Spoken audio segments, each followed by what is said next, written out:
Force yourself to get it done, ladies and gentlemen. You ever have one of those mornings where the alarm goes off, and every fiber of your being says, "Not today"? We've all been there, that feeling, that resistance. It's not laziness, it's not weakness, it's something deeper. It's fear, it's doubt, it's uncertainty. It's your mind trying to protect you from discomfort. But here's the truth: nothing worth having comes without discomfort. I don't believe in grinding just for the sake of grinding. That's not sustainable, that's not human. But I do believe in the power of showing up, especially when you don't feel like it. Because here's the paradox: discipline isn't about being rigid. It's about choosing who you want to become and then aligning your actions every single day with that vision. Let me ask you a question. What's your why? You know that feeling. You set the alarm, you've got goals, maybe even a to-do list. But when the time comes, something in you hesitates. You feel that invisible weight, that resistance, almost like your body and mind are conspiring against you. It's subtle, sometimes silent. A little voice says, "You can do it later. Just rest a bit more. Today's not the day." Now here's the thing we often misunderstand: that feeling, that resistance. It isn't laziness. It's not a flaw in your character. It's something far more human and far more universal. It's fear, it's uncertainty. It's your subconscious trying to protect you from the unknown, from discomfort, from potential failure. Your brain is wired to keep you safe, and to your brain, safe often looks like stillness. But growth demands movement. It demands risk. It demands you step into situations where the outcome isn't guaranteed. So of course discomfort shows up. Of course resistance tries to slow you down. Because doing something meaningful, whether it's launching a business, transforming your health, speaking up, or starting something new, means entering unfamiliar territory. And here's the uncomfortable truth: nothing worth building ever comes without that initial discomfort. There is no version of progress that doesn't come with friction. Discomfort is not the enemy, it's the evidence that you're doing something important. It's the price of admission for growth. But the problem is, most people misunderstand this signal. They feel that tightness in their chest, that weight in their limbs, and they interpret it as a sign to stop, to delay, to wait for a better time. They assume that if it doesn't feel good right away, it's probably not the right thing to do. And that's where dreams die, not because people aren't capable, but because they retreat every time resistance shows up. The people who get things done, the ones who seem unstoppable, aren't superhuman. They just know this one truth: discomfort is part of the process. They don't run from it. They recognize it as a companion on the journey. They understand that showing up, especially when they don't feel like it, is what builds the muscle of discipline, the habit of courage. We tend to think progress will feel smooth, that if we're passionate enough, driven enough, everything will flow. But passion isn't a constant feeling. It's a direction, a purpose, and sometimes the pursuit of it feels heavy. And that's okay. That's normal. That's real. Think about the gym. You don't build muscle by lifting what's easy. You grow by pushing against resistance. Life is no different. If you're avoiding discomfort, you're avoiding growth. Every time you push through even a little, you're becoming stronger, more capable, more resilient. The moment you stop seeing discomfort as a stop sign and start seeing it as a green light, everything changes. You stop waiting, you stop hesitating, you start moving even when it's hard, even when it's messy. And that's when momentum begins, because momentum doesn't start with motivation. It starts with a decision to act in spite of how you feel. So next time resistance shows up, don't retreat. Don't wait for the feeling to pass. Smile at it, recognize it, and then move. That's how you grow. That's how you build something meaningful, not in the absence of discomfort, but because you chose to face it.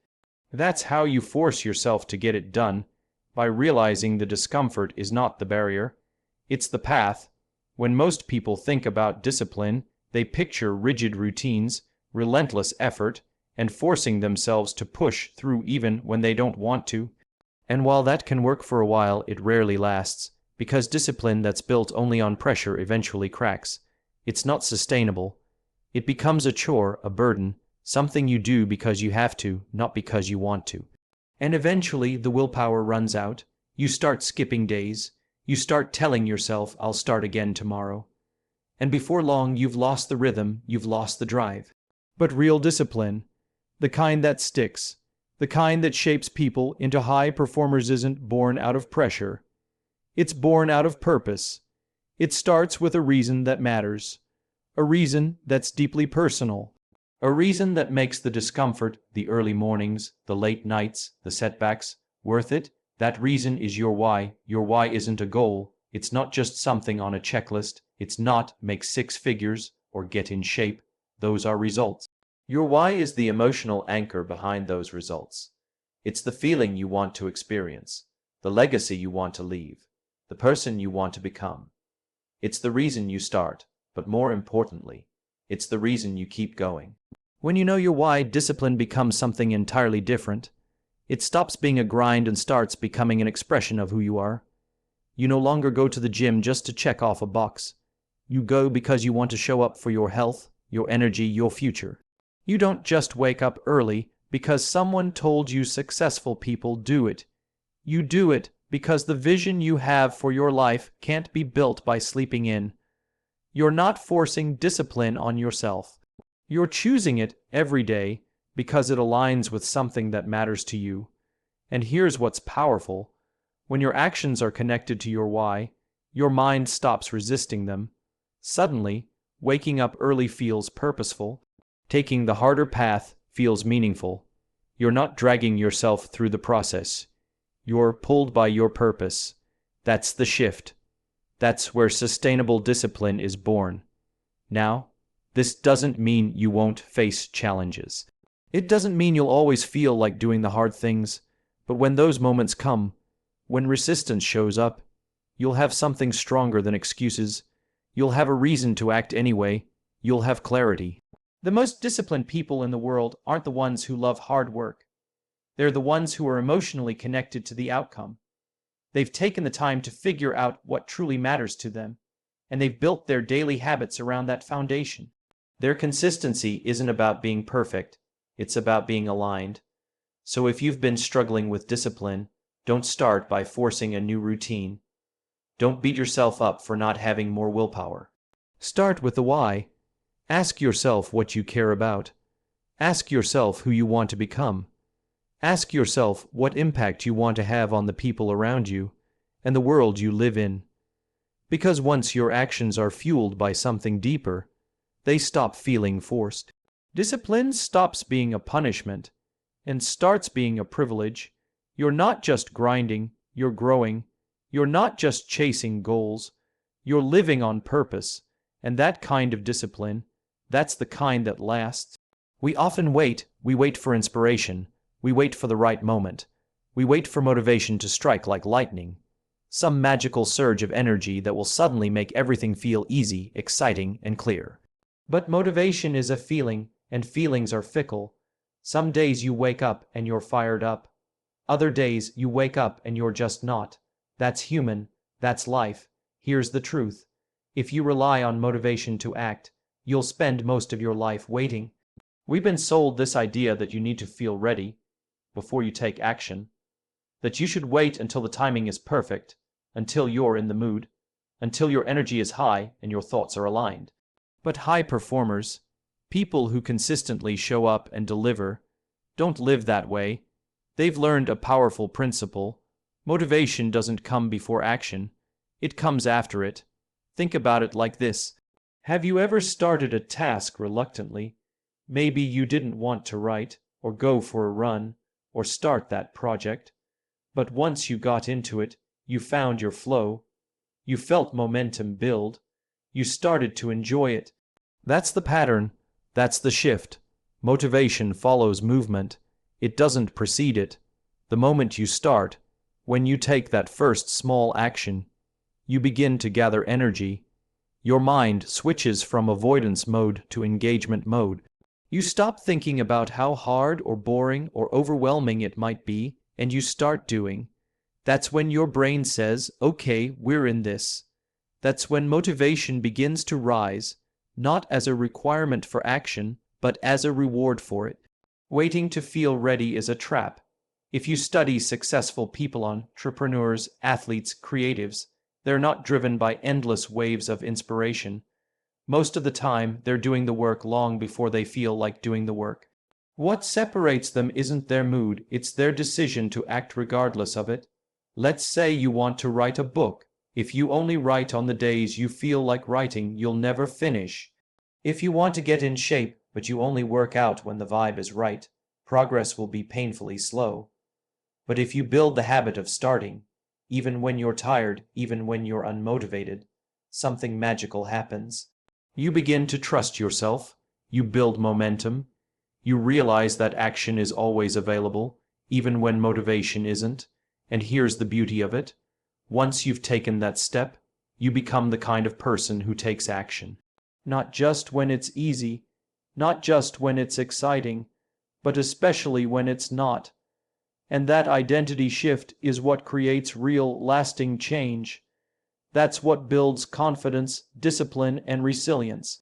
So, what do you do when motivation is nowhere to be found? You shrink the task. You simplify the step. You tell yourself, I don't need to finish. I just need to start. One paragraph, one push-up, one email, one call. That tiny act breaks inertia. That's the moment you reclaim your power. Don't sit around waiting for a lightning bolt. Don't depend on a feeling to determine your future. Start, move, act, and let motivation catch up to you along the way. Because in the end, success isn't about who's the most motivated. It's about who's willing to start without it. And once you learn that motivation follows action, not the other way around, you'll never wait again. We often overestimate the role of talent, luck, or even timing when it comes to success. We look at people who have achieved great things, athletes, entrepreneurs, artists, leaders, and we assume they must have had some special advantage. Maybe they had better resources. Maybe they were born with a gift. Maybe they just got lucky. But the truth is, while those things can play a role, they are rarely the deciding factor. The real separator between those who achieve extraordinary things and those who don't is decisions. Specifically, the decision to act, to keep going, especially when it's hard. Every single day, we're faced with small moments where we get to decide. Do I get up or hit snooze? Do I go to the gym or skip today? Do I work on my project or scroll for another hour? These decisions seem small in the moment, but they're not. They stack. Over time, they shape who you are and what your life becomes. And the people who rise above the rest aren't the ones who never feel tired or unmotivated. They're the ones who decide to act in spite of how they feel. Think about that. The decision to act despite resistance is the most powerful choice you have. It's not dramatic, it's not flashy, but it's incredibly rare. Most people let their feelings dictate their actions. They say things like, I didn't feel like it today, or I'll start when I'm in a better headspace. But those who go far in life know something different. Feelings are temporary, but actions create outcomes. Discipline isn't about always wanting to do the hard thing. It's about doing the hard thing whether you want to or not. And the beautiful thing is, the more you choose to act, the more confident you become in your ability to keep choosing. Every time you do something difficult, every time you show up when you'd rather not, you're casting a vote for the kind of person you want to be. And over time, that identity sticks. The difference between average and extraordinary is rarely some massive breakthrough. It's consistency, it's persistence, it's the choice to show up again and again and again, even when no one's watching, even when progress is slow, even when you're not seeing the results yet, because deep down you believe that effort compounds, that every small decision adds up, that every act of discipline is building something. Let's be clear, this doesn't mean you'll never fall off track. You will, we all do. But what matters most is how quickly you come back. Do you stay down, or do you decide to rise again? That's the moment that defines you. That's the gap where winners are made, not in perfection, but in the recovery, in the choice to begin again without shame, without delay. You don't need to be the smartest, the fastest, or the most talented. You just need to keep deciding to act when it counts, when it's uncomfortable, when it's boring, when it's tough. Because that decision, repeated over time, becomes unstoppable momentum. So next time you're standing at the edge of a decision, do I do the work or do I wait? Remember this, Greatness doesn't come from feeling ready. It comes from choosing to act when you're not. That choice is where the shift begins. The extraordinary isn't some distant place reserved for the lucky few. It's built one decision at a time, and it's available to anyone who's willing to choose it. Excuses are clever. They don't always sound like "I can't" or "I won't." Sometimes they're disguised as logic, as self-care, as temporary pauses that slowly become permanent patterns. "I'm just too tired today. I'll start when things calm down." It's not the right time. They seem reasonable. They even sound responsible. But the truth is, most excuses aren't facts. They are negotiations. Small deals we make with ourselves to avoid discomfort, uncertainty, or fear. Every time you negotiate with an excuse, you reinforce the idea that your goals are optional. You tell your mind that it's okay to delay what matters most. And the more often you do that, the more normal it becomes. You start believing the excuse more than the mission. You start lowering your standards without even realizing it. But let's be honest, nothing meaningful gets built by accident. The dreams you have, the vision you carry, they won't happen if you keep giving yourself an exit every time it gets hard. At some point, you have to stop debating with your limits and start demanding more from yourself. Not from a place of pressure, but from a place of purpose. Think about what happens when you say, "I'll skip today." It seems harmless, it's just one day, but habits are built or broken. One decision at a time. The person who skips today is much more likely to skip tomorrow. And before long, they're right back where they started, wondering why nothing has changed. The difference between those who achieve and those who almost do is often just a refusal to keep making excuses. You have to decide. Are you going to keep explaining why you're stuck? Or are you going to rise above it? That shift, the moment you stop negotiating with excuses, is where everything begins to change. It's where self-respect is built. It's where confidence grows. Because when you follow through, especially when you don't feel like it, you send a powerful message to yourself. I do what I say I'll do. That kind of consistency creates trust in yourself. And once you trust yourself, you become unstoppable. You stop waiting for motivation. You stop needing external pressure. You move because you've built the internal muscle to do so, regardless of the weather, the mood, or the circumstances.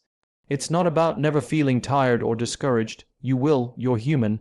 But when the excuse shows up, you face it. You question it.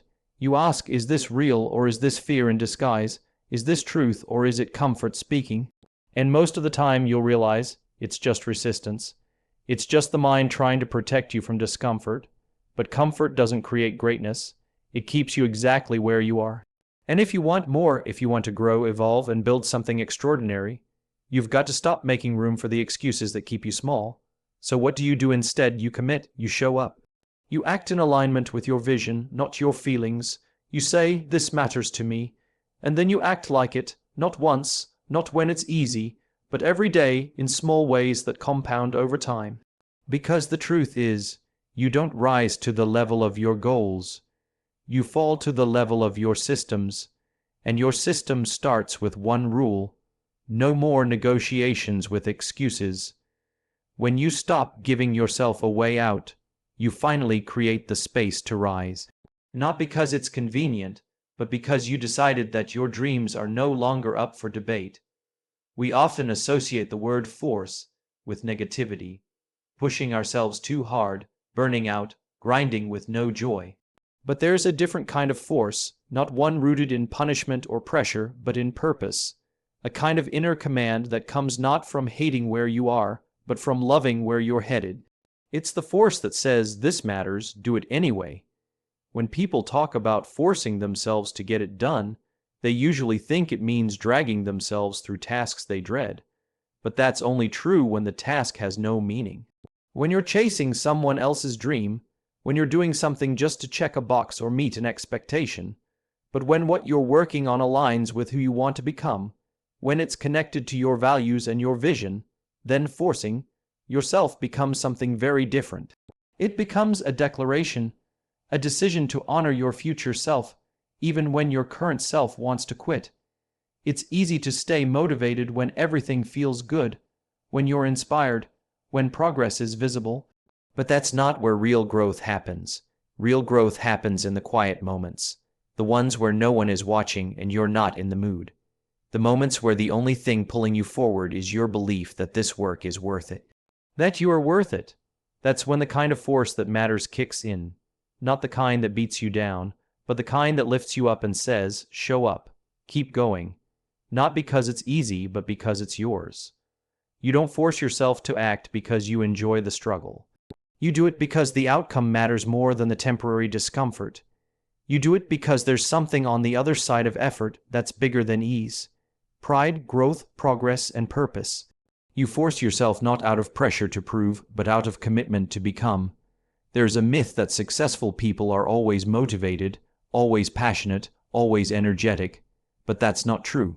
The difference is, they've built the habit of choosing purpose over preference. They act on what they believe in, not just what they feel, and that's what makes the difference over time. Because when you force yourself to get it done, you're doing more than checking a task off a list. You're building trust in yourself. You're showing your brain that you can follow through, that you can be counted on, that even when it's hard, even when it's inconvenient, you will show up for you. And that trust, that self-respect, it compounds. It spills into every other area of your life. You start walking differently, speaking differently, living differently, because you know you've earned your own respect. Not by avoiding hard things, but by facing them head on. So yes, force yourself, not out of guilt, not out of fear, but out of love for the person you're becoming, out of belief in your vision, out of respect for your future. Force yourself because the world needs what you're building. Because staying the same costs more than the effort it takes to grow. You won't always feel ready. You won't always feel strong. But every time you act anyway, you make that part of you. The part that shows up, that digs deep, that doesn't back down. Even stronger. This isn't about hustle for hustle's sake. It's about showing up with heart. It's about saying, this matters enough to fight for. And when you live that way, when you act not from pressure, but from purpose, that's when everything starts to change.